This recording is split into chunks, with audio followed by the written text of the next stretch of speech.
Jeshi la Polisi mkoa wa Kilimanjaro linawashikilia watuhumiwa 4 ambao ni wanawake baada ya kukamatwa wakisafirisha kilo 129 za dawa za kulevya aina mirungi wakitokea Tarakea wilaya Rombo kuelekea Moshi mjini.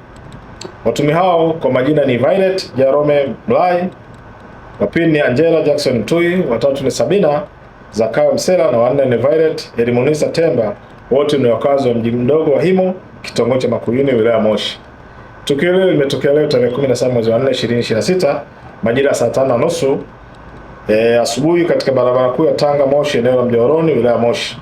Askari wetu ambao walikuwa doria walitilia mashaka gari hilo ambalo lilikuwa na usajili namba T 544 EJW aina ya Nissan Caravan, na baada ya upekuzi waligundua uwepo wa dawa hizo za kulevya na kuwakamata watuhumiwa hao. Taratibu za kisheria zinaendelea na zitakapokamilika hatua zingine zitafuata dhidi ya watuhumiwa.